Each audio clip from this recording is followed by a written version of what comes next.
Product management and product marketing have always been strategic roles for any organization in the business of creating and successfully launching products or productized services predictably.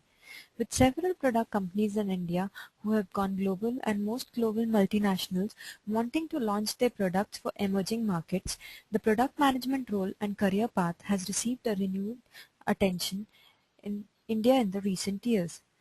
Today's webinar will guide us on product manager management as a career path in India. We are delighted to have Mr. Pinkesh Shah, CEO at Adaptive Marketing Solutions Private Limited, as our expert speaker today. Mr. Pinkesh is a Silicon Valley executive who has been a product management practitioner for the last 14 years in US. Recently, he was the Global Vice President of Product Management at McAfee BU, now acquired by Intel. Gentlemen, the presentation will continue for 45 minutes and you can ask your questions by typing in the chat pane available. So, without further delay, I request Mr. Pinkesh to continue with the session.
Uh, let's get started the webinar now. Okay, great. Hey, thanks. It's a pleasure to be here, and looks like we've got a few folks already signed in. Good afternoon, everyone. This is Pinkesh Shah, and I'm currently in Bangalore, India. So I think the topic that we wanted to talk about and hopefully discuss is I'd like it to be very interactive.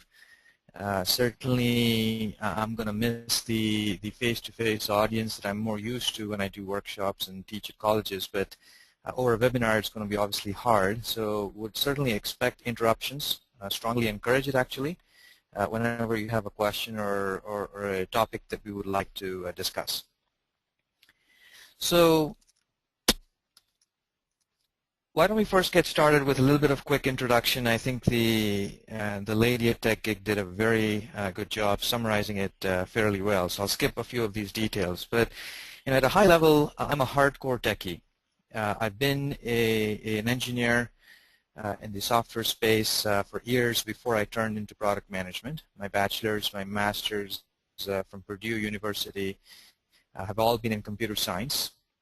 And specifically my domain expertise is security. So I've been in the security space for the last 14 years. And I'll talk a little bit about it as well as to how I kind of turned that into what I call an accidental product manager early in the career path. And obviously since that I haven't looked back. And this is relevant for probably a lot of audience that I was given an impression that it's going to be primarily a lot of technology folks on the call today. So I can share some of the things that you have to learn and probably unlearn if product management is on your mind from a career perspective. Our passion, we started Adaptive Marketing, and our passion is really very simple. We want to transform the technology talent that we have, especially in emerging markets and countries like India, and turn them into global product leaders. Not just from a mindset perspective, but also from a skill set and the ability to apply some of the same best practices that we're otherwise used to or exposed to in U.S., but sometimes it's not very often practiced or found or understood even here in India. So that's kind of our passion, and so this topic is perfectly aligned to that. So that's a little bit about me. If you look at what we do, we started this company primarily in California, and then we started our operations here in Bangalore last year. And we see ourselves in the India operations especially as a finishing school for product professionals, project managers, business analysts, user designers, folks who essentially work in assisting or helping some part of the product lifecycle. And how do we kind of groom them to more finished product professionals. These are some of our practice areas. We tend to do a lot of work in India, especially around user design, user experience, because it's a very integral part of the product and the product management process that I'm going to try and highlight based on what we've seen in the industry practiced fairly well. Adaptive is also now accredited by AIPMM, so we've started offering a certification for product management in India for the first time now. Okay, so that's kind of a little bit about the firm and myself. Like they said in the introduction, I've had the fortune of actually working in India about 3 years ago when I was still the Vice President for Product Management at McAfee in the U.S. To start the product management function here. And so I'll try to narrate some of the ground challenges that I've had to face in hiring product managers in India. And obviously a lot has changed since that experience 3 years ago, because as we're now speaking and meeting a lot of product professionals, both aspiring and senior product managers in India. Things have obviously changed and advanced quite a bit. So I can narrate to some and share some experiences if you guys have questions on that as well. So what I thought is I'll try to structure this fairly quickly into 5 macro topics. First is, it's important to talk about career path, but it's first important to even understand, what is product management? If you ask this question to a couple different people in a room, and depending on the day and the time of the day, you'll probably get different answers. And rightfully so, because every company has a slightly different nuance of what they understand and believe and practice under this role called product management. So what I'll try to do is I'll give you a structured view that we've tried to put together based on best practices in the industry as to what is the role of a product manager, what do they actually do, what areas of skills and what areas of practice do they actually need to spend their time on, and then we'll start talking a little bit about the career path. I'll give a very easy context from a career path perspective if you know the bigger picture as to what they're supposed to do. So the moderator, are you going to be asking questions on behalf of folks, or should I be monitoring that here as well? The questions would be shared with you. You can see them in the questions window. Okay, perfect. Do you prefer I wait till the end or keep on answering as they come along? If there are any contextual questions, it can be answered. Okay, super. So it looks like we've already got a few questions, and I'll park them till I get to that slide. Ravi Shankar asked a very good question that, look, how do you evolve from a business analyst or a project manager to a product manager? In fact, we see this as a very typical pattern, and let me set the context first, Ravi, and then I'll hopefully I would have answered your question by then, but if I haven't, I'll come back to it. Okay, so with that, hopefully by the end of this next few minutes, 45 minutes or so, you'll be able to, in my opinion, at the very least, at the very minimal, answer this question about, hey, now that I know what product management is, what it looks like in India, what's the ground reality of things operating here, do I have what it takes to become a great product manager? And let me tell you, to be very candid, not everybody does. While a lot of people have the aspirations and intentions to become a product manager, actually becoming an operating one is not an easy job for the reasons that I'm going to share with you here very quickly as well. But hopefully you'll be able to learn that and map that for yourself at the end of this conversation. Second is, okay, now that I am on this path, either I'm already a product manager or I want to get on that path, where is the gap? Hopefully you'll be able to answer this by the end of this webinar as well. Specifically more actionable plan as to these are the areas you need to focus on and kind of almost do a gap analysis on yourself to where you need to get to. So hopefully these are the two main takeaways for you at the end, besides a lot of informational and educational things. Hopefully this is more actionable for each one of you who's joining here. So what happens? What happens when you, first of all, don't have a good product manager? And we'll get into the definition of who the product manager is, but it's very important to understand the effect of not having one, or a good one. So the first thing that happens is this. And obviously the kid is not happy, with this tricycle because, the engineering guys built the bicycle that they were asked to build. Of course, the engineering guys probably didn't have the right customer context, and so that's what happens when you don't have the customer context, when you don't have a great product manager who's bringing that customer context, who's bringing the actual market problems that we're trying to solve, and then the context in which the solution needs to be presented back. This is what happens, right? So this is time and time again we've seen, and this is industry agnostic, by the way, whether it's high tech, whether it's pharma, building the wrong product is almost a fallacy that happens in almost every industry, because a lack of product management vision or a lack of great product managers driving the process. The second thing that happens is this.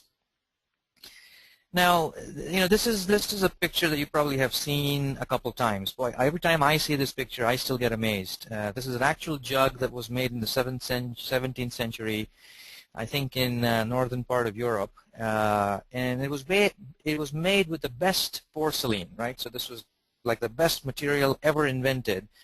So while structurally it was one of the innovative things to do, highly, highly unusable, for obvious reasons that you can see.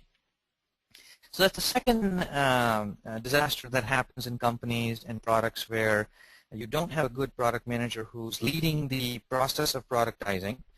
You build something that's fairly innovative. You build something that's fairly perhaps inventive from an engineering perspective, from a technology perspective, but certainly fails to bring the delight, certainly fails to bring the wow factor from a design experience, from an experience perspective, and it certainly leaves a bad taste. And this is also true for just about any other industry that you can think of, right? So that's kind of second peril that happens when you don't have that. Now, this is the third one, and this one I see a lot more in Asia than I see in Europe and US, where we try to over-engineer our products, right? So this little picture is a funny picture because you almost have like an 8.5. The half guy is on suspension mode, as you can see on the bike, so he's not taking a seat. So almost 8.5 guys riding this bike, and while that sounds funny, if you actually introspect and look at your own products, you will probably find something like this. Too many features.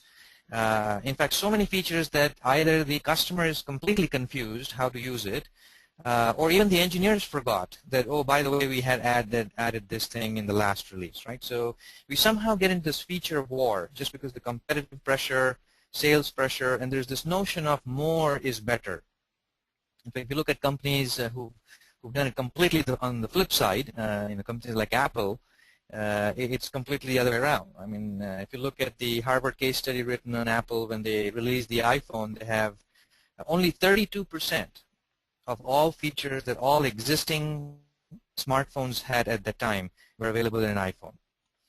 And yet, obviously, it's a blockbuster product. So the correlation between more features and success is proving continuously to be wrong. And so this is what happens, again, when you don't prioritize it, when you don't have the right business value attached to your roadmap and your requirements for the roadmap. So these are some of the things that you might have seen as a direct consequence of many reasons, but certainly a direct consequence of not having a good product management process as well as a good product manager at the helm of it.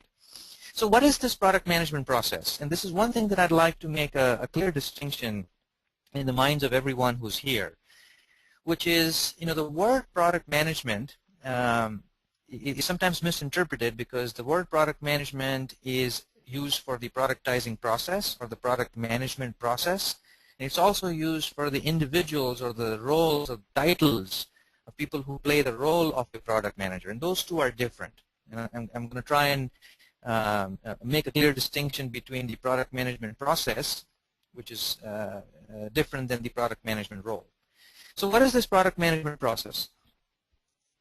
At the very core of this, there are 5 phases, no matter what your product is. Everything from a soap all the way to a rocket, everything from a mobile app, everything from a small widget all the way to a complex ERP software application. They essentially have 5 phases when you look at the product lifecycle management. And as you go from idea to building a sustainable business. First is understanding value. Now this is the most important part, often the ignored part, where you're trying to go and apply lots of formal, informal market research techniques to figure out really what is the customer problem you're trying to solve. What is the difference between the customer needs and the customer want, right? What do they really want versus what are they asking for? There's this whole notion of customers don't know what they want, and literally that is true in some cases, because they are communicating to you in their own language, and that might not be the correct way of understanding the problem. It's up to the product manager to really understand the value of what you're trying to build. And this is hard, but with the right experience and the right exposure, this is the most important reason why products succeed actually. It's not necessarily the engineering innovation, it is the latching of the what we call product market fit.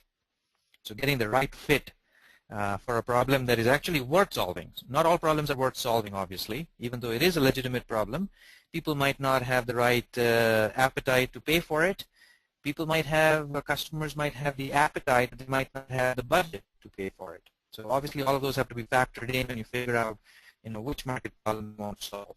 The second part is something that I find a lot of product managers in India especially are fairly good at it, which is the whole process of creating the value, creating the products, defining the requirements of the products, in some cases, helping get a kind of a mock-up, a skeleton, the architecture side of it, right, all of those. So that's kind of the defining of the product, so creating value. The third is you're capturing the value. This is all about how do you monetize what you've built? The monetization doesn't mean you have to always have a price tag. If you look at the emerging models where everything from Google Mail to LinkedIn, they're all following a free model, right? So in fact, the economy in the business model is called freemium. You start with free, and at some point, some customers start using it, get used to it, and love it so much that they start paying for it, which means they become a premium customer. And so that becomes a freemium business model, free to premium, freemium. So how do you capture value? This is a very important element, and it's quite evolved actually. It's very different than what it used to be even 3 years ago, and I bet it will be very different 2 years from now than it is today. It's a highly evolving space on how to capture, how to monetize. The fourth part of the productizing process is obviously communicating the value. And this is where you've built the product. Now, how do you message that right? How do you brand that? How do you position that? How do you use the right channel of communication? Back in those days, almost just 5 years ago, there were classic ways to communicate. You have your TV, your billboards, your commercial, radios, and so on and so forth. Now there are 3,000 social media channels alone. To be able to talk to it. I mean, Twitter, Facebook, LinkedIn, these are just the big ones, but there are several small ones. So how do you find the right channel to communicate the message that you have? The last one, which is a very important one, is the whole experience design, and this is where delivering value comes in, right? So you've built the product, but you don't have an ecosystem to take that product and to deliver that amazing value that you've built, that you've created, this is what we call the last mile, right? So a lot of a lot of products fail actually in this phase of the productizing process, primarily because they didn't either pay attention or just roll the die and hope that everybody is just gonna figure out a way to get it.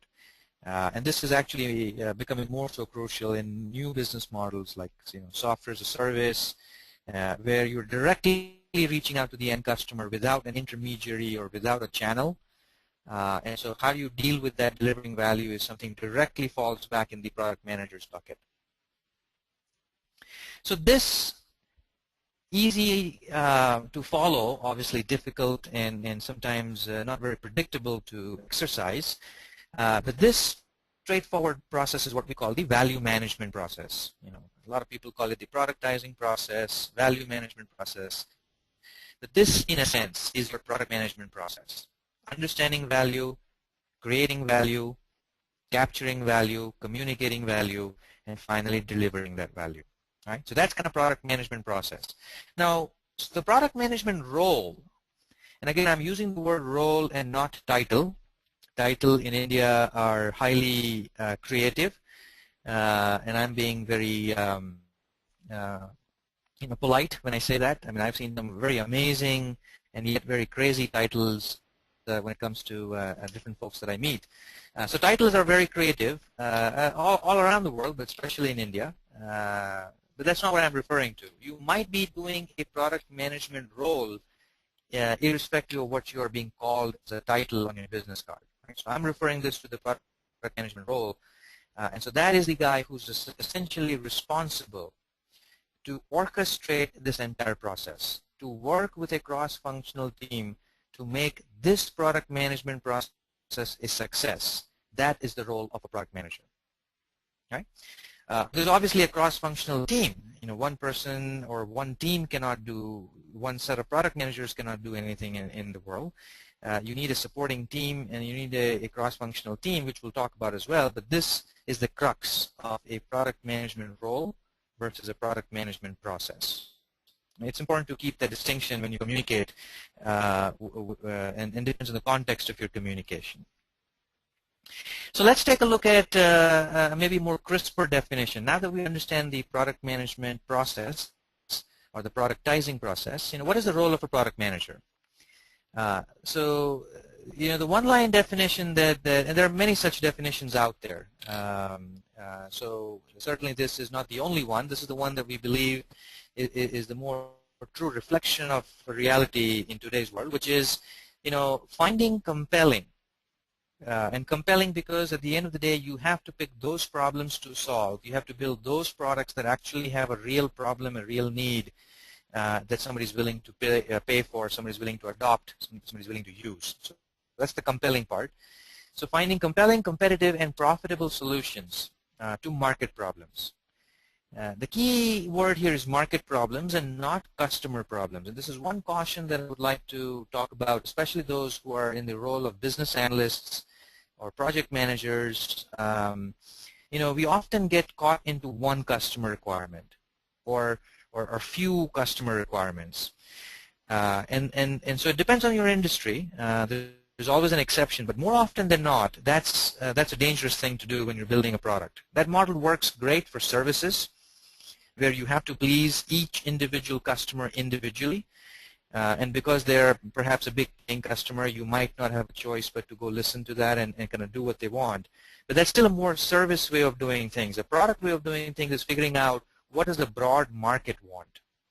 Because that's where the non-linear scale comes in. That's where you can make the same software, you know, burn the CD for 10 cents and charge $1 million for it to the next big customer, right? That's the scale that comes in if you're building a true product. So market problems are very important as opposed to customer problems. So make that distinction in your mind as well as you play the role or as you aspire to get in one of these product management roles. And at the end of the day, all of your solutions could be solving real problems, but at the end of the day, they have to deliver delight. Especially in today's world, customers' bar is very high. Every time there's an innovative product, the bar goes high in the customer's mind. So you have to really delight that end customer with whatever solution you are designing or delivering. And that's the role of a product manager. So let me pause and take a few questions to see if, oh, wow, we have a big roster already. Okay, so Satyam is talking about, you know, what kind of educational background do you need? So I'll cover that. Technical side versus the management side. I think Vijay Balkwade is asking about career path. Okay, so we'll get to those questions in a little bit as well. Okay, great. So that's the definition of the product manager. Now, what does the product manager generally entail in terms of a day-to-day life, right? So I'm trying to give you a ground reality of how their world should work or should operate. 50% of the time, generally speaking, we want our product managers to be facing with the customer, understanding the market, talking to prospects, interviewing people, looking at the segment of the customers you're trying to understand the problem, right? So that's the biggest lion's share of your time that needs to go to deal with and talk to and interact with the customers, the real market. The other two stakeholders or teams, if you will, from an interlock is one is internal, and engineering is usually your biggest stakeholder because you're working with them to define requirements, to give them the context of the requirements. If you're an agile, following an agile methodology, then you're obviously having product owners who sit in your Scrum meetings or your agile meetings and your stand-up meetings and kind of help them with the delivery on a weekly or on every iteration basis, right? So there's a lot more hand-holding happening. So engineering is definitely one of your most important stakeholders, but there's others as well in the company. Because remember, we looked at the productizing process, which means it's everything from understanding value, creating value, capturing value, communicating value, and then finally delivering value. So you can't just always be stuck at creating value. That's a myopic view. It's a very short-sighted view of product management to just focus on requirements, right? And that very well might be in your early stage of your career path. There's nothing wrong with it, but your horizons need to be widened from there. You obviously have external stakeholders beyond customers, and these are your partners, your analysts, your channels, your suppliers. Depending on which industry you're in, sometimes suppliers take up bulk of your time because most of your components that you're using to deliver your product might be outsourced, might be coming from somewhere else. So it's a very important stakeholder for you to focus on. So this is what a typical interlock looks like for a product management role. Now, if you look at it, there's a lot of questions to consider. And some of these terms are kind of marketing terms, product management, business terms that you might have been exposed to. Others you might not have been exposed to, but I bet you will be eventually in your career path. Irrespective whether you're a product manager or not. You might be an engineering manager. As long as you're in a product company, you'll probably be exposed to some of this, right? So what's my market size? How big is the market? Should I acquire this component or should I build this with my engineering team? What's the timing? Is the innovation that we're trying to build too early, too ahead of its time? And we've seen even companies like Google have failed with several of their launches just because they could not figure out the right timing. It's not always predictable. The most important thing here, though, is can I monetize it, right? That's the core part. Unless you're a non-profit organization, at the end of the day, a product manager is a business leader. At the end of the day, a product manager is a CEO of the product, and so you need to figure out how to make money, how to monetize that, right? Now, here is another structured way of looking at this. While there are a lot of questions, and this is obviously not enough time for us to go in the details to that level, but I wanted to point out maybe 5 core areas. And this is a nice way to, in our opinion, look at product management from a structure perspective. So first area is market analysis. You do a bunch of things in this phase where the key question you're trying to answer is choosing to build.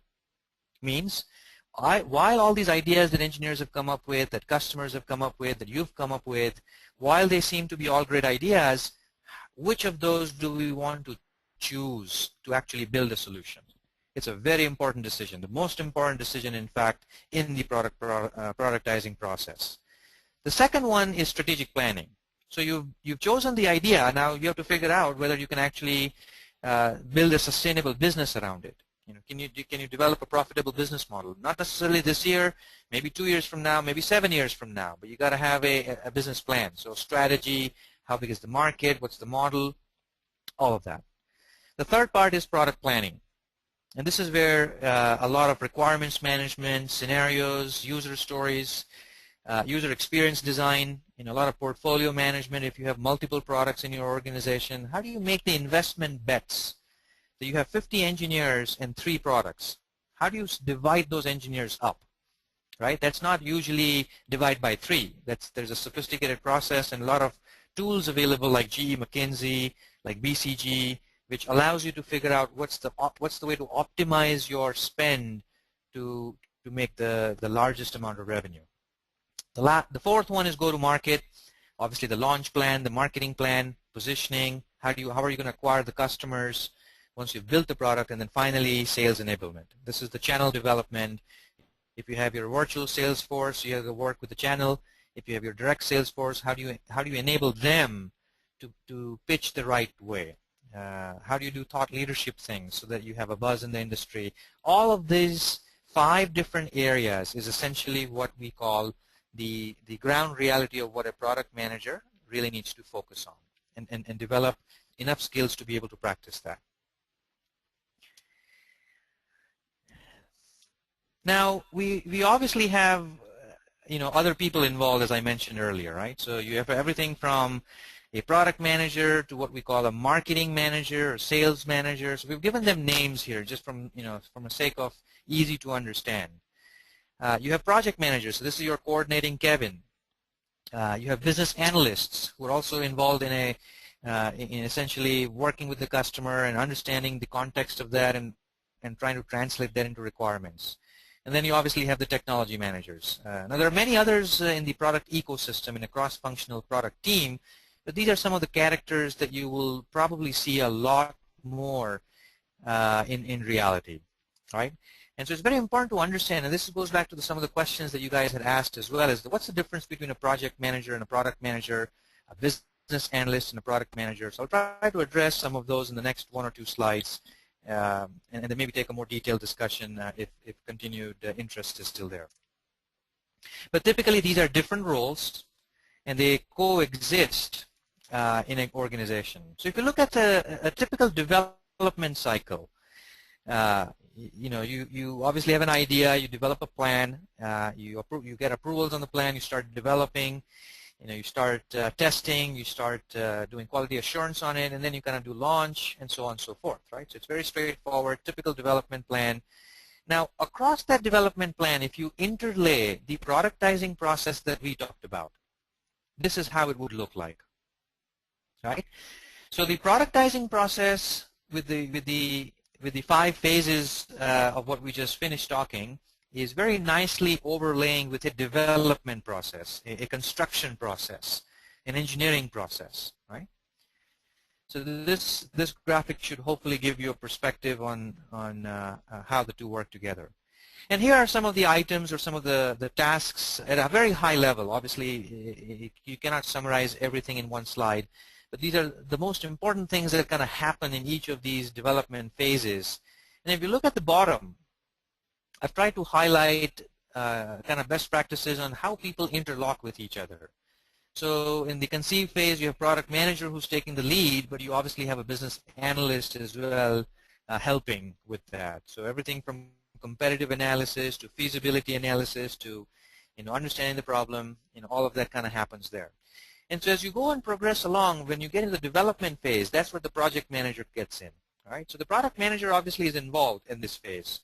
But the product manager is more focused on making sure that the right requirements with the right business context, with the right customer context is being implemented.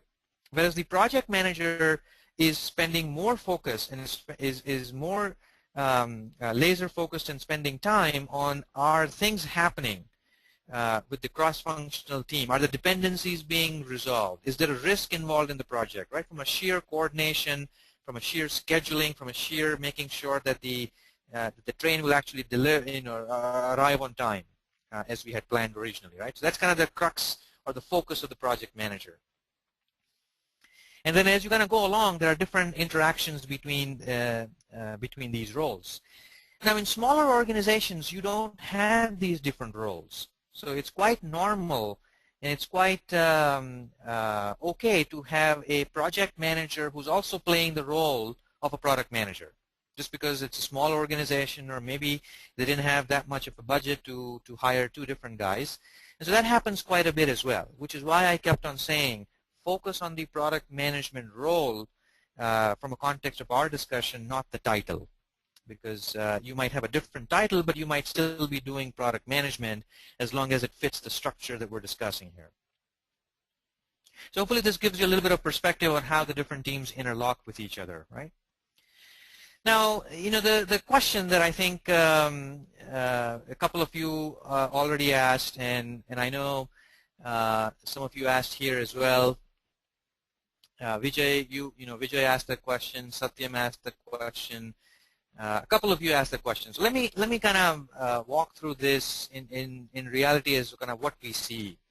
So we have a lot of business analysts. We have a lot of project managers. We also have this notion of associate product managers, which is a fancy way of saying junior product managers, but I guess the word junior is not very uplifting from a personal ego perspective.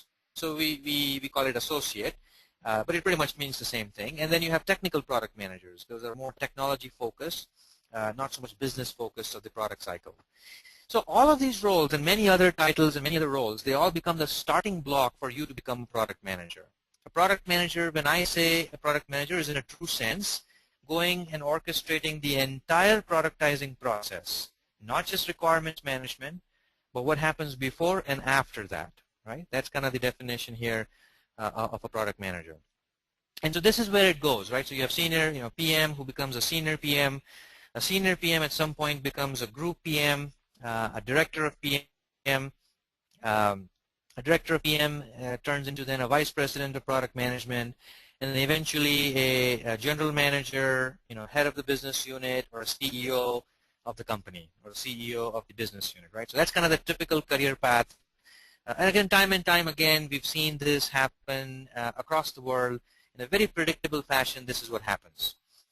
Now, the ground reality on India is a little bit different in the sense that the path is still remaining the same, but we haven't seen as much success stories yet to have a lot of vice presidents of product management. That's not a function of not having those career paths. It partly could be. I think it's more of a function of the maturity of the function itself and how long has the industry had these roles in reality for them to mature to that level, right? So, however, there are several vice presidents for product management in India that I've come across in the last 14 months that I've spent time in India. And so this is definitely happening and happening very fast, by the way, changing very fast here in India as well.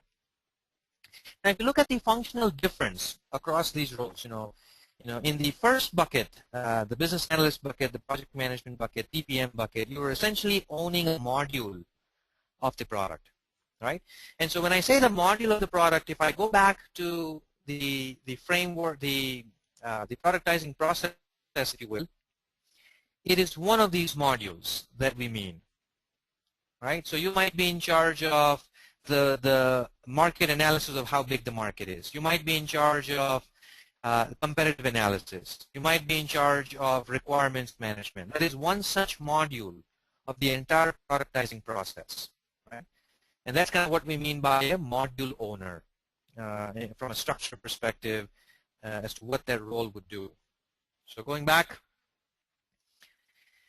the next one is you obviously own the features. You essentially own the roadmap. You essentially decide what's going to go in the next release and the release after, right? So you're making business decisions about the particular product, including the roadmap, right? So that's where a typical product management is different than a project manager or a business analyst, where they might not have the full authority to make the decision on what gets in. And what's considered what we call a minimally viable product, right? Or release 1, release 2, that's customer facing. As you go into a senior product manager, you're now getting into product P&L discussion, right? Pricing, packaging, elements of it, at least assisting in that, if not owning it fully. And as you go more mature, making business decisions, should we use this component from vendor 1 versus that component in vendor 2, and what is the financial ramifications of each one. So you get into the more P&L side, profit and loss, more financial analysis side.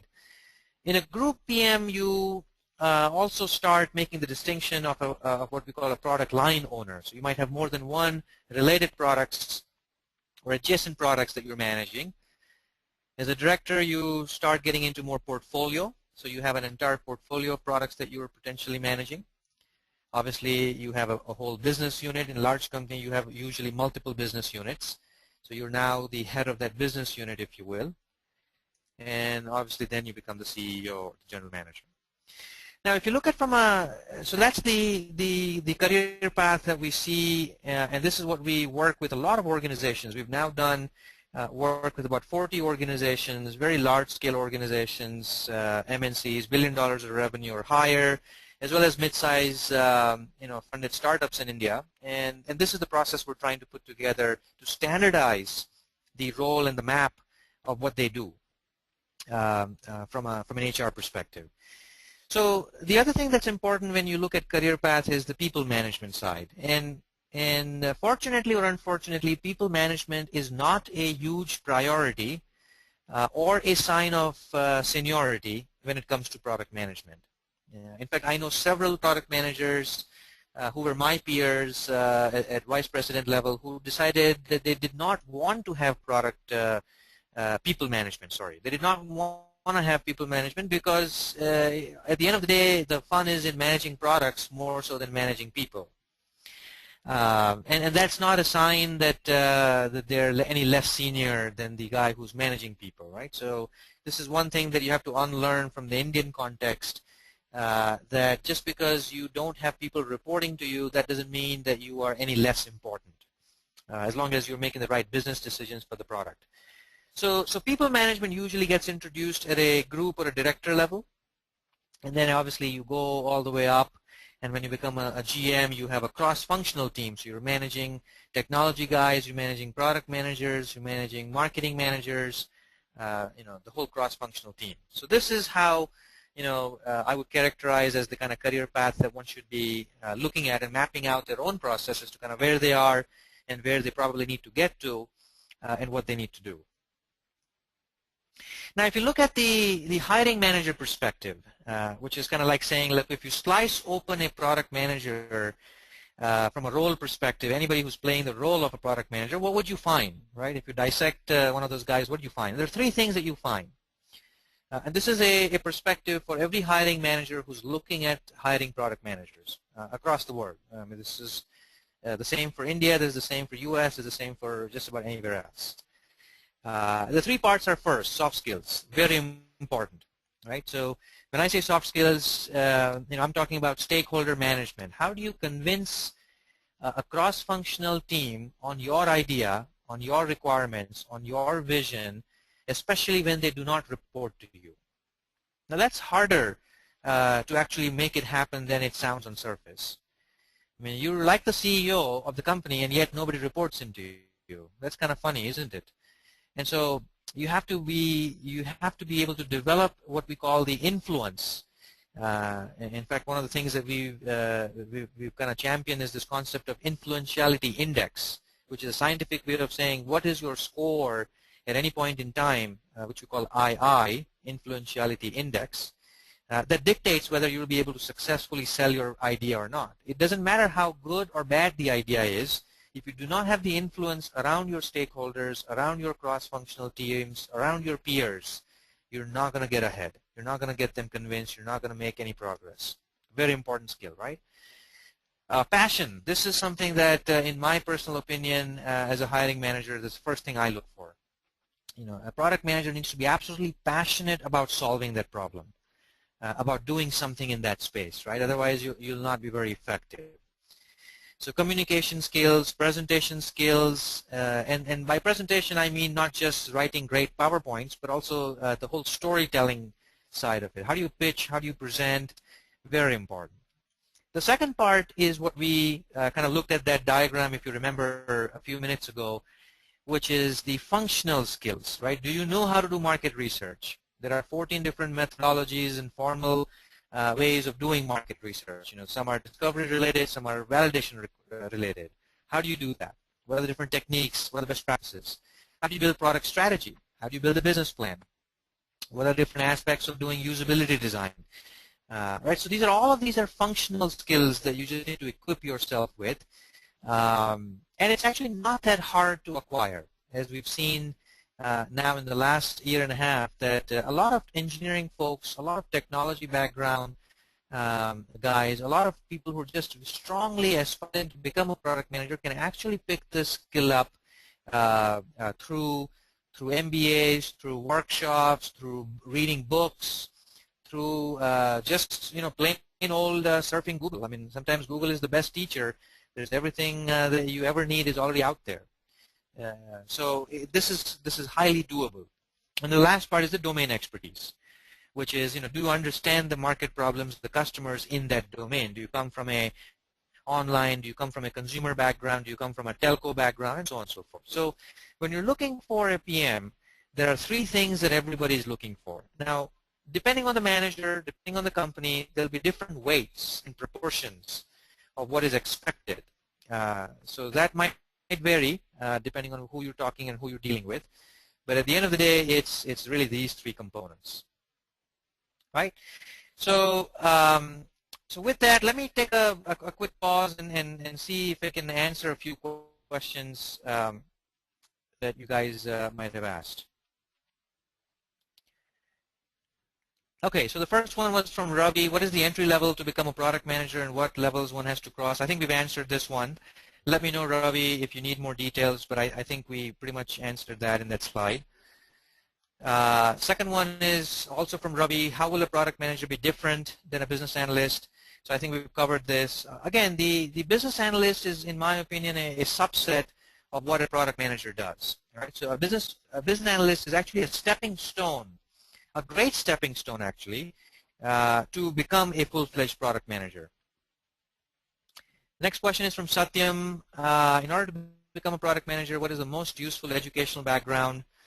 Okay, so this is a great question. Let me see if I have a slide on this, because a lot of people are obviously, asking, how do we get started? What do we do next? So let me throw a few resources for you here. So there are a lot of short-term programs.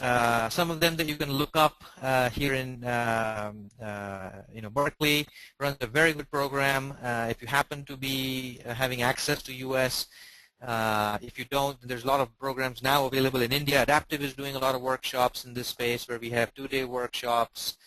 Again, getting the same US-based certification that's now available in India. There are a lot of online programs available. If you do a quick Google search, you'll find some of them as well. If you're more interested in a kind of an MBA program or more of a longer-term diploma program, one such program is Foster School that offers a very good 18-month program. It's actually a program that's more dedicated to technology professionals as opposed to a generic butter spread, one-size-fits-all type of MBA programs, which is what we see mostly in India these days. They're very good MBA programs, but they're kind of more general purpose as opposed to being something more specific for the technology or for the product space. There's a new institute that's actually starting up in India as well called the Product Leadership Institute, and they're rolling out a 15-month executive postgraduate diploma in product leadership. So see, these are some of the options you have. Obviously, Google is your best friend. That's the best option in some cases. Here are some books that I would recommend. Greg Garci is a very good author. He's a practitioner himself. He's written a very good book called Take Charge Product Management. You can find that on Amazon or Flipkart. And then the other one is that I like is from Rich. Rich is a Silicon Valley guy. Again, a hardcore product manager himself as a practitioner, as opposed to being an academician. He's actually done this before. And he's written a very good book, Lessons from the Silicon Valley, The Art of Product Management. So these are some of the resources for you to get started in terms of where you could do. So that's kind of hopefully that answers your question, Satyam. The next one is from Vijay. How can one identify the career path as in wherein to go on the technical side or the management side? So the decision around should you continue on a technical path versus a business path is obviously a personal decision, and it's very hard for me to answer that generically unless I get a chance to interact with you one-on-one. But what I would recommend is that for what worked for me is that while I was a hardcore techie, I was a director of engineering before I jumped over and became a product manager. There's always this drive and passion that drove me, which says, look, I want to build great products, but I want to know if I'm building the right things. So building things right is important.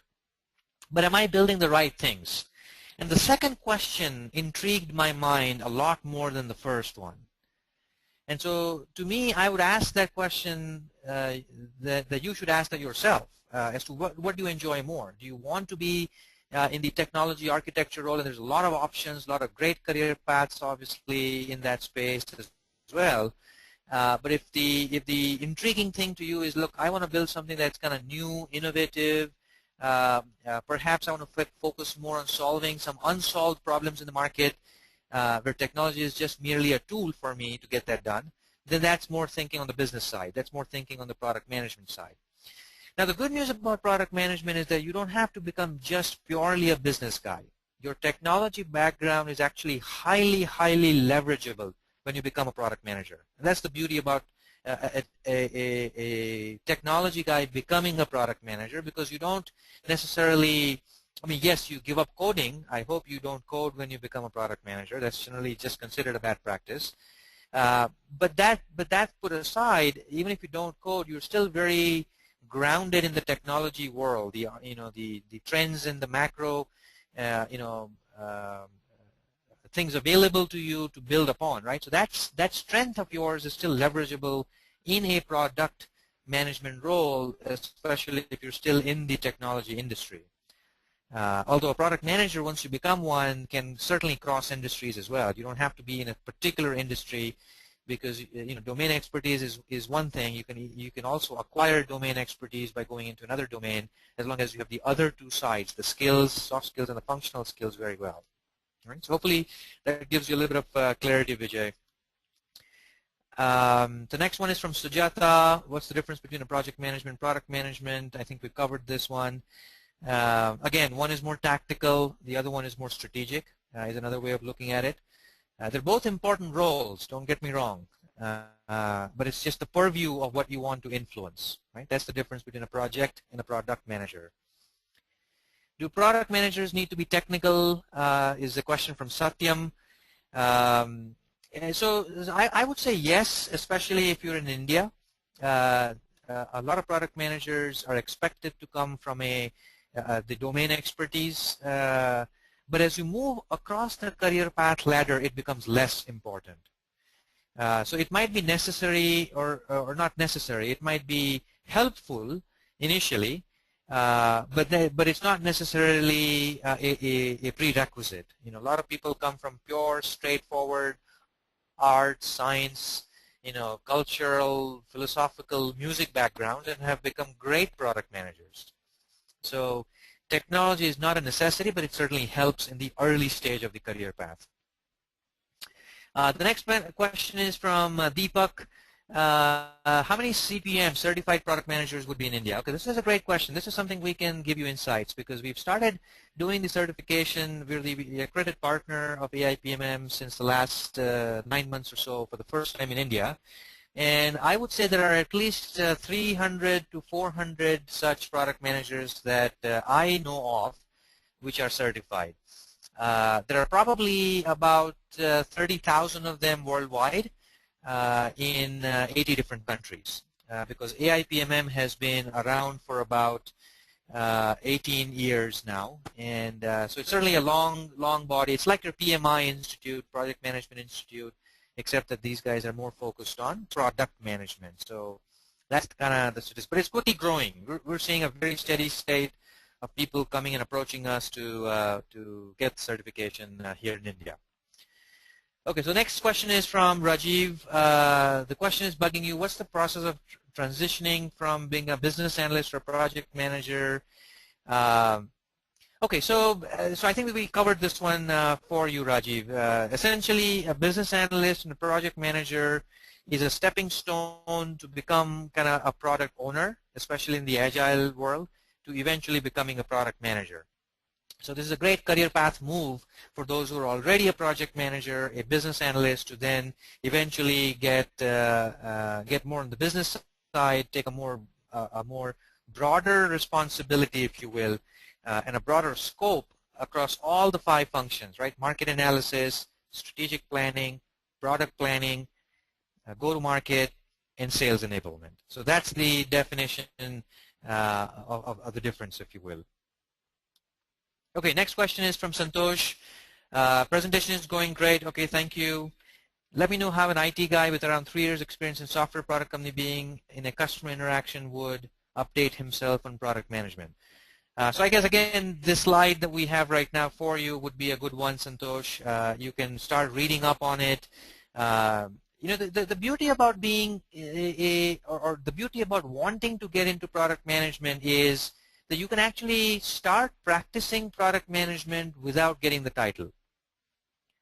Now, this is the part that excites me the most. No other function in this world that I know of can you actually pretend to become or start applying yourself to become that role without you stepping in that role. Here you can. So if you're an engineering manager, if you're an architect, if you're a project manager, start taking some of interest in some of these things. Competitive analysis, pick a small win-loss analysis. Pick maybe 1 quarter of doing survey and market research in certain segments. You can start doing these things while you are in your current role to get a feel for what it takes to become a product manager, and more importantly, communicate this message back to your management team to say, look, hey, look, this is where I want to go, and this is what I've started doing already. It will pave the path for you to become a product manager in your own organization very easy, right? So this is something that you don't have to wait for some magic moments to happen. You certainly don't need an MBA. You certainly don't need some degree to practice this. In fact, we did a statistics, and we're running out of time, so I cannot show you that statistics. I'll give you the link. In fact, let me put that link up for you. So if you want to learn more about, the statistics, almost 53% of the people who we interviewed in India when we did the survey that was released at NASSCOM, and the link for that is on your screen right now, so you should be able to download the report. About 53% of them actually did not have an MBA. And the other 40-some% had some kind of a master's degree, but not necessarily an MBA. So statistics like this that we've kind of captured from you guys when we did our first annual research is available in that report. In fact, I would strongly encourage all of you to take the 2012 survey that has just launched last week. Truly appreciate if you guys could actually take the survey and give us the inputs.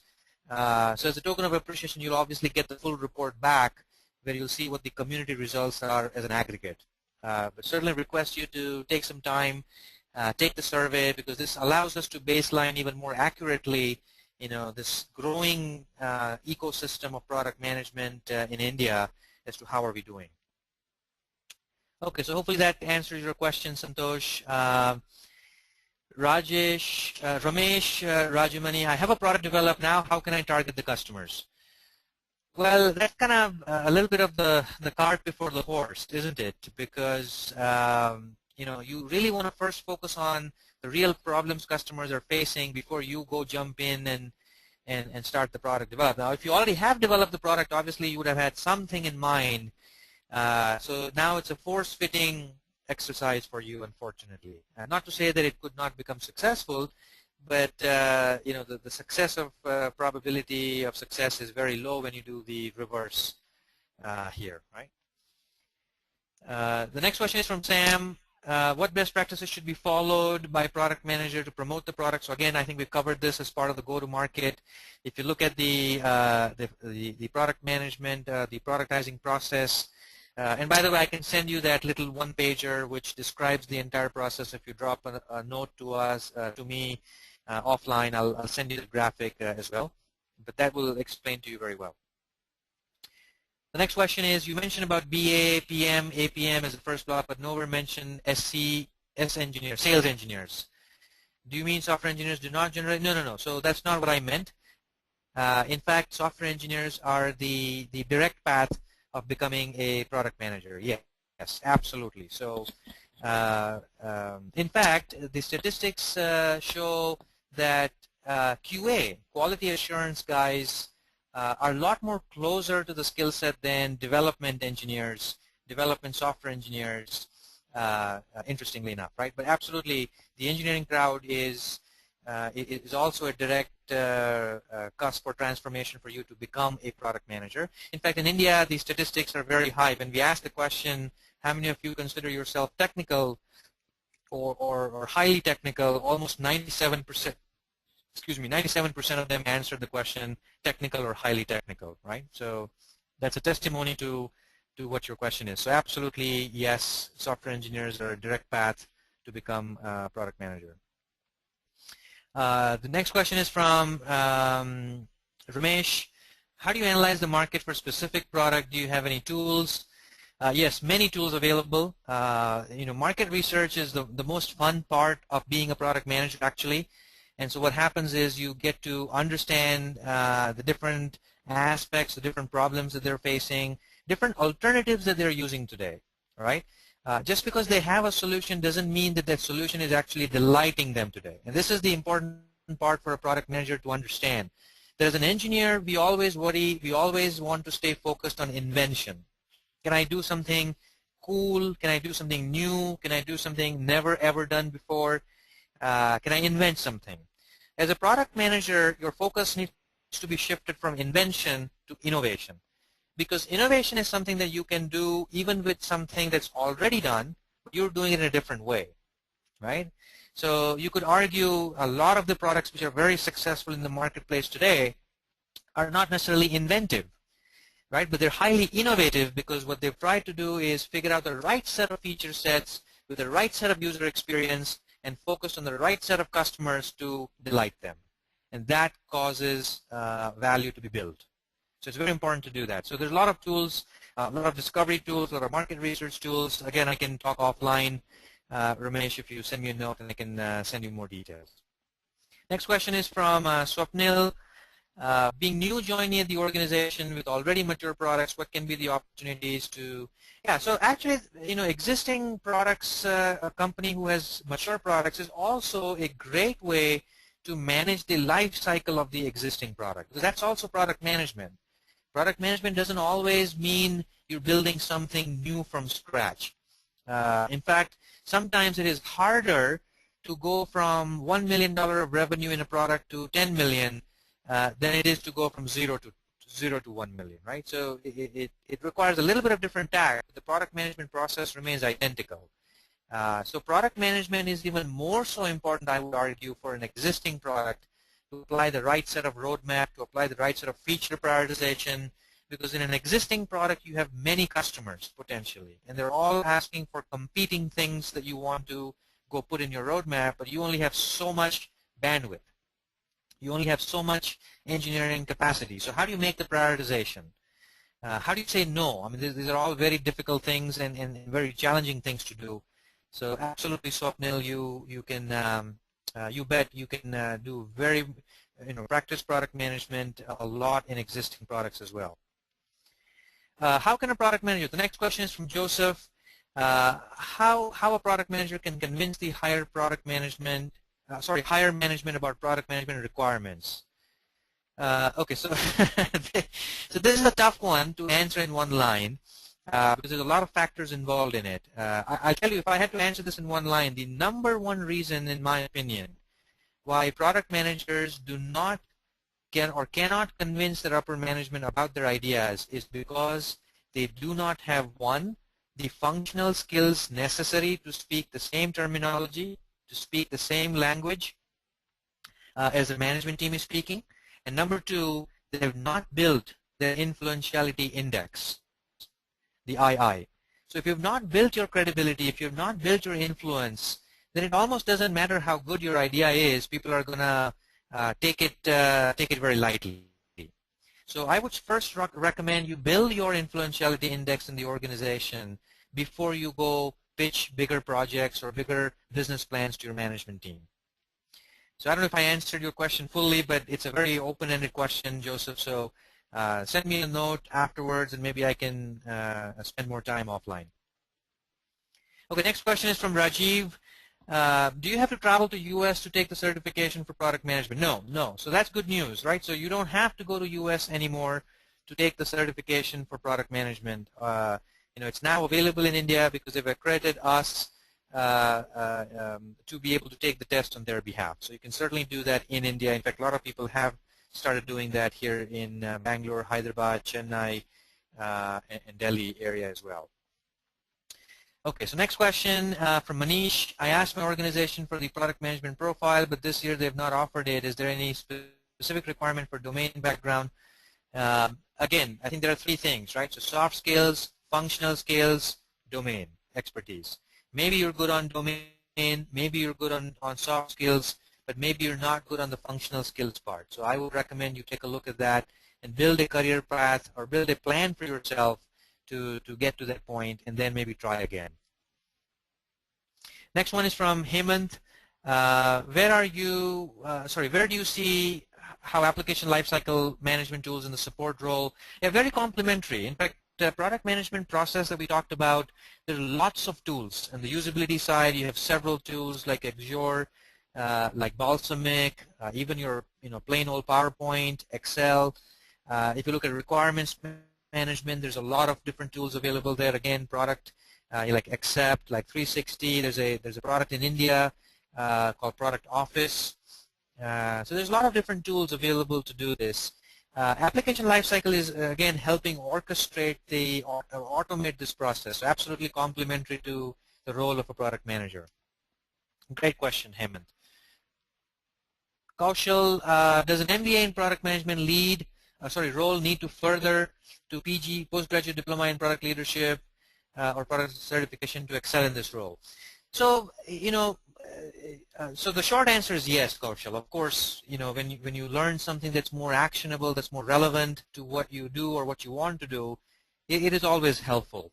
But I want to give one caution to everybody, and maybe I'm very unpopular in saying this, is just because you're certified, just because you have an MBA badge from some university XYZ, doesn't mean that you are actually, mean that you actually can do this job, right? So I think people sometimes in India overemphasize this whole badge phenomenon. That I'm an MBA from XYZ or I'm certified on this, that. I think it's important to get that badge, but it's necessary, but it's not sufficient. What's more important at the end of the day is your functional skills necessary to perform that role. I mean, do you know how to do pricing? Do you know how to figure out product strategy? Do you know how to understand customers? Do you know how the listening skills to interpret the requirements? But at the end of the day, all those are very important. Although learning about these in a more structured way always helps, and it certainly accelerates that.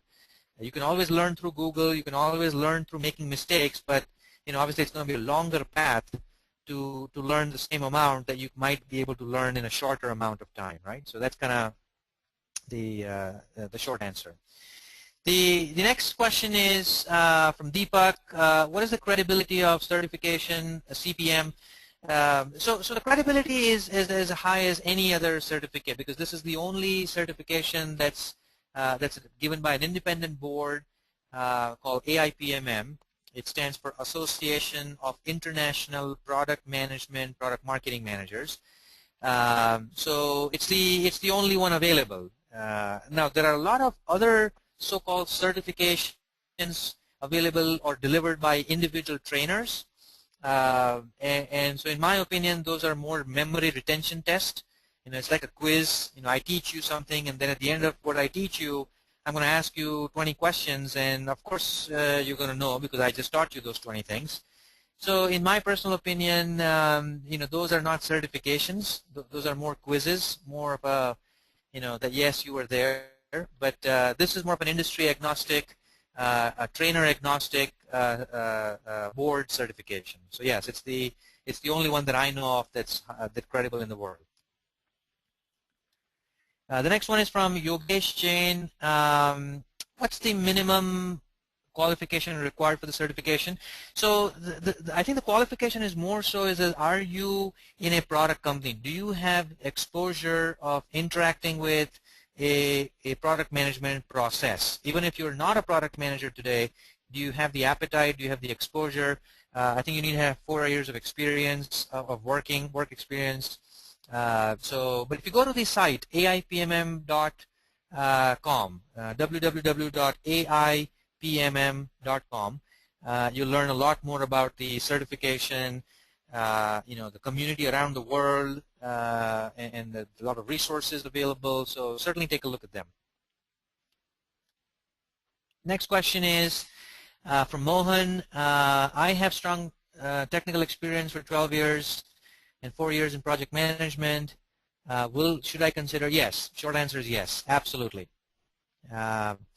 Product management certainly can build upon your project management experience, your business analyst experience.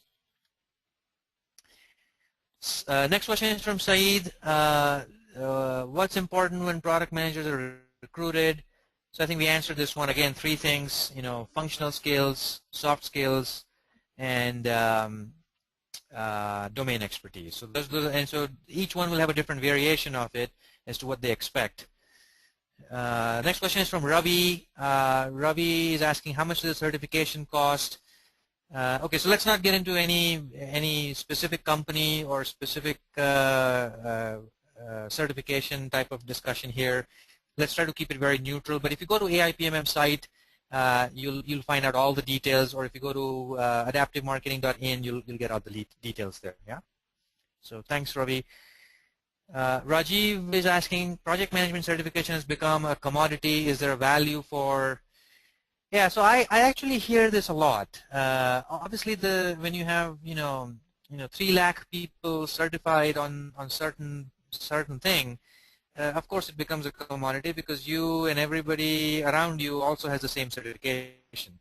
So CPM, Certified Product Manager, is a little bit more different because it's very elite, and certainly for Asia, this is way far from being commoditized. Maybe 10 years from now, we'll have a lot of CPMs in India, and I hope so, but certainly not the case right now. It's fairly elite at the moment, and probably hence will enjoy the eliteness for at least a few years.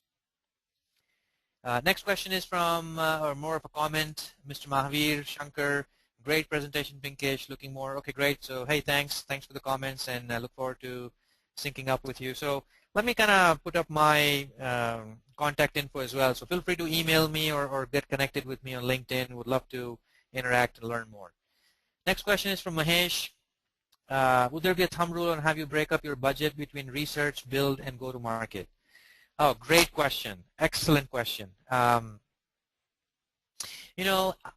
It varies again from company to company. But in the companies that I have worked with, and I've been in IBM through 3 different startups that I've been in the US, they got all acquired. So I've been in large companies, I've been in smaller companies, and larger companies have a very straightforward rule, which is roughly about 40% of the available budget. And when I say available budget, not counting the engineering budget, but minus the engineering budget, the whole launch budget, 40% of them is kind of used in research, validation, secondary research like Gartner reports and things like that, and 60% is used in go-to-market, and specifically in go-to-market launch plans, marketing plans, and all of that, because usually that's more costly because you have to use a lot of external agencies and you're relying on a lot of external media spend. So it's usually 40-60. Right? So hopefully that helps. But again, it varies again from company to company. The next question is from Ravi. U.S. is the place where most of the products are developed, and India is mostly the services industry. So how much does it help here?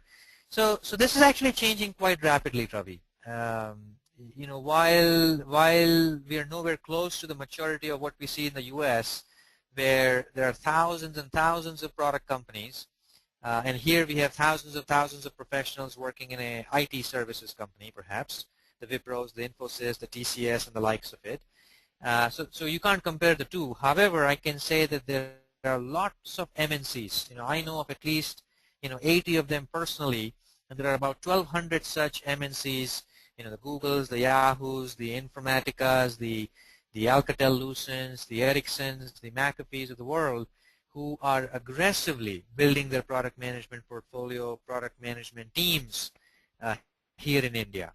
So there's lots of activity in those pockets. There's also lots of activity in the startup phase, because at the end of the day, when you're a product startup, the most important thing for a product is a product manager, and it's one of the early founders that you got to have. So a lot of product startups are also investing in product management. Although they might not formally be calling it a product management, they might be calling it CTO, might be calling it co-founder, but essentially that's the skill that they're looking for. Ramnath has a question. Great webinar. Thank you. My query is, why do you feel India, although having so good talent, have not made substantial mark in inventing products?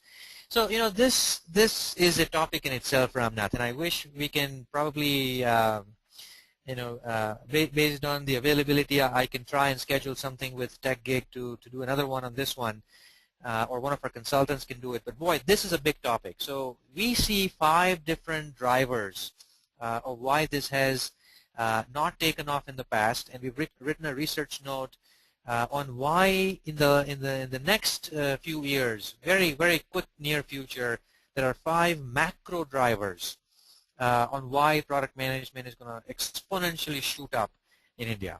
So we're in a very changing time right now, and it might not have happened in the past because, again, it's a maturity issue, right? So first we did low-cost labor, QA, then we did some development, then we did some architecture work, even if you look at the engineering cycle, and now we're going to just getting ready to do business stuff. So it's a matter of maturity, but even services companies, I tell you, several of them who are progressive are actually investing in product management in this space, because they're, at the end of the day, they're serving other product companies in the U.S. So this is and there's a lot of drivers for that. 5 of them are fairly macro, and again, that probably is a whole set of discussion we can arrange for again. But great question. Next one is from Dave Raj. Though I was a product manager managing 3 products in a company with strong domain and functional skills, but not exposed to P&L. How do we get P&L? So P&L skills. I mean, you can pick up a book, honestly, if that's all you care for. And if you believe you have all the necessary functional skills that a global product manager should have, let me go back to that slide. So from your reference perspective, that you're realizing what we're talking at the same thing. I mean, if you believe that the rest of the functional skills are fairly straightforward for you and you've already mastered it, then it's a matter of just picking up a book. There are several good books. I would look for the title, Finance for non-finance guys, right, or Finance for engineers. There's a lot of good Google material. Obviously, we covered this in one of our workshops, but you can easily find this and learn yourself in a book, because P&L is actually fairly straightforward. It's more mathematical, it's more logic-driven, and if you're an engineering guy or if you're a technology-driven guy, you'll pick this up very quickly. So that's that. Okay, so just looking at the time now, because we have a few more questions. Why don't we address them real quick? So, is a product manager the same as an entrepreneur? Is a question from Harpreet Singh. During market analysis, you can come across solutions, ideas that don't apply to your current domain, or should you drop those ideas? So I think there are 2 questions. The first question is yes, but if you ask in the reverse way. An entrepreneur is a product manager, but doesn't mean that a product manager is an entrepreneur, right? And the reason I say that is that there is the whole notion of intrapreneur. So if you are a head of a product division in a large company, say IBM, you are still responsible for influencing the growth of that product. You're still responsible and accountable for the overall strategy. And so in that sense, you're like the CEO. But you're the intrapreneur. You're doing it for the company, not necessarily doing it for yourself. And so that's the difference between an intrapreneur and an entrepreneur. So if you flip your question, the answer is yes. Every entrepreneur, on the other hand, has to be a product manager. Whether he knows it or not, whether he is aware of that or not, but every entrepreneur, in my opinion, is a product manager, because you have to think about customers. You have to think about context of the business. You have to think about, the roadmap. You have to think about how are you going to build and what priority you're going to build in. So all of that is product management. Next question from Ilangovan Bala Subramaniam. What are the key KPIs to measure Vice President of Product Management? Okay, boy, this is a big one again. So again, drop me a note offline if you want to, and I can share with you what I was being measured at when I was the vice president in several of these companies as a role.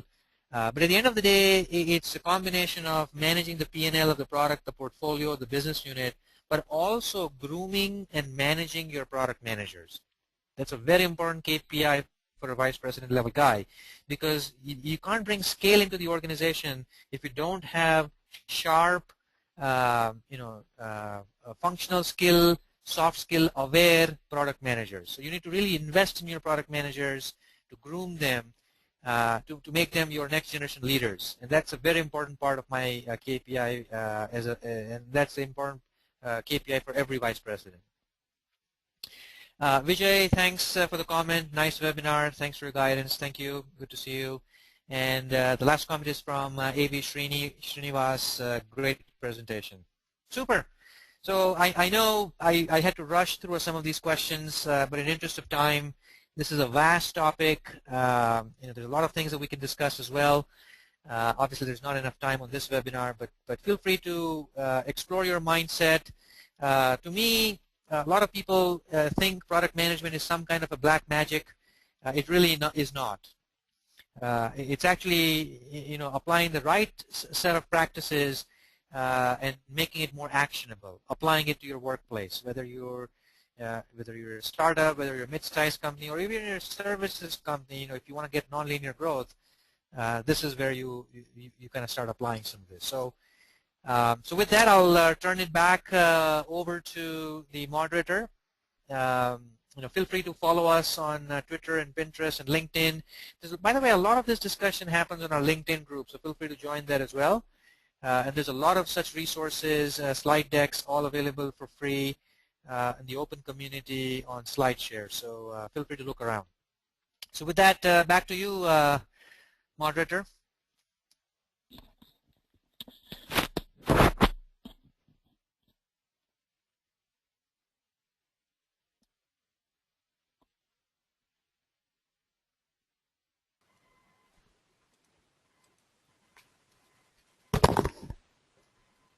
Thanks, Pinkesh, for such an informative session. We understood many new concepts and areas of product management and its career path in India. The webinar was a big success. I would also like to thank all participants for attending this webinar and making this so successful. A recording of this webinar will be made available on techgeek.com by tomorrow. So once again, thank you all for joining this webinar. Goodbye.